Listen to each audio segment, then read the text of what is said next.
Lula tem se encontrado cada vez mais com grupos diferentes, né? Como a gente comentou até ontem aqui, é impressionante. Bolsonaro fala para esse público dele, os fãs de Bolsonaro, enquanto Lula vai tentando buscar outros lugares. Ontem ele teve um encontro importantíssimo, um jantar importantíssimo no bairro do Morumbi, um bairro chique de São Paulo, com mais de 130 empresários. Olha essa imagem aí, Josias.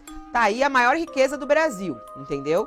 A gente tem ali Abílio Diniz, presidente de banco, enfim, foi uma reunião extremamente importante. Lula conversou com os empresários e ele começou falando 2 minutos depois, ele falou assim, mas eu vim aqui para ouvi-los. E começou a ouvir os empresários, fizeram várias perguntas a ele, ele se comprometeu com um monte de coisas com os empresários e disse, Lulinha, Paz e Amor e Alckmin estão de volta. E neste momento foi aplaudido pelos empresários. O que significa esse encontro com os empresários, Josias? Isso é um indicativo, esses empresários tinham ali até apoiadores do presidente Bolsonaro, que foram ouvir Lula. Essa sinalização de simplesmente estar ali para ouvir Lula significa alguma coisa? Significa muito, não é? Esse grupo de empresários, ele está reunido ali tem um grupo chamado Esfera Brasil, né? Que está ouvindo todos os candidatos à presidência. Já esteve lá o Ciro, já esteve o Bolsonaro. Agora, nenhum encontro teve essa audiência que foi reunida para ouvir o Lula. E os empresários sabem que há 4 dias da eleição, o favoritismo do Lula é muito grande. Nós estamos discutindo aqui se vai vencer no primeiro ou no segundo turno. Então, quem estava ali estava diante de uma perspectiva de poder. E a perspectiva de poder, quando você está numa eleição, ela é mais importante até do que o poder. E no caso dessa eleição que nós estamos vendo agora, o poder está muito enfraquecido, que é o Bolsonaro. Então a perspectiva de poder representada pelo Lula, ela cresce.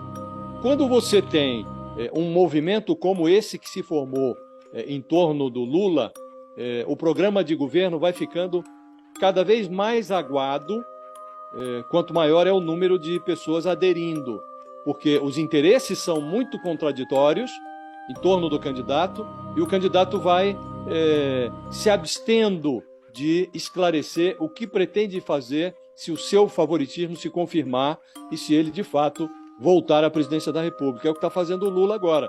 Então foi um jantar muito chique, esse de ontem. Mas se fosse uma feijoada, haveria ali um panelão com muito caldo e pouco feijão. Carne, nem pensar. Então não tinha nada de sólido no ar. O Lula já abriu a conversa dizendo, olha, vim aqui mais para ouvir e gostaria muito de sugestões para viabilizar 2 coisas, que são as prioridades que o Lula apresentou aos candidatos. A retomada do crescimento econômico e a redução da pobreza. Foi como se ele dissesse, olha, muito bem, vocês vão ter a estabilidade de que precisam para investir durante o meu governo, mas eu não vou abandonar esse eleitorado que agora está na prática patrocinando o meu retorno à presidência da República. Porque o Lula está sendo conduzido à presidência pelo eleitorado pobre, pelas mulheres, muitas delas mulheres pobres. Então ele não pode abandonar esse eleitor. Então ele já deixou isso claro. Agora, os empresários não conseguiram arrancar do Lula um mísero compromisso sobre estabilidade monetária, sobre compromisso de equilíbrio fiscal. O Lula fala que vai acabar com o teto de gastos, mas não diz o que vai colocar no lugar. Houve ali uma conversa sobre Banco Central, sobre a independência do Banco Central, mas é algo que o Lula, ainda que quisesse, não pode mudar, porque foi aprovada pelo Congresso, ele teria que sugerir ao Congresso que modificasse. Então foi uma conversa, Fabiola, foram ditas ali coisas definitivas, sem que as coisas fossem bem definidas.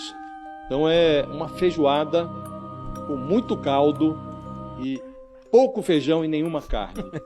E assim tem sido os encontros do Lula. Assim tem sido. É importante dizer assim, a gente não tem nenhuma fala do Lula lá, porque é um evento fechado. Nesses eventos com os empresários, nada pode ser gravado, a imprensa não entra. O que a imprensa fica sabendo depois é o que os empresários contam, a assessoria da campanha acaba soltando uma coisinha ou outra. Hoje tem algumas colunas sobre isso. Mas onde o Lula falou ontem, acho que também foi um evento importante, ele tem atraído cada vez mais. Acho que a gente tem aquela foto, ele que recebeu o apoio ontem de personalidades, de economistas, de ex-tucanos. Uma foto que o Lula colocou nas redes sociais dele, mostrando o apoio. E ele falou a respeito disso também. Ele falou sobre fome, pediu apoio sobre a fome. Vamos ouvir a fala de Lula com os intelectuais. É o seguinte, a fome não pode esperar. A fome é feia. Ela não pode esperar. E não adianta dizer, não, primeiro temos que arrumar casa, é preciso olhar a política fiscal, é preciso fazer tal coisa, porque senão você vai gastar dinheiro. A fome não pode esperar. E nós vamos cuidar disso. Uai, seu app de vídeos curtos.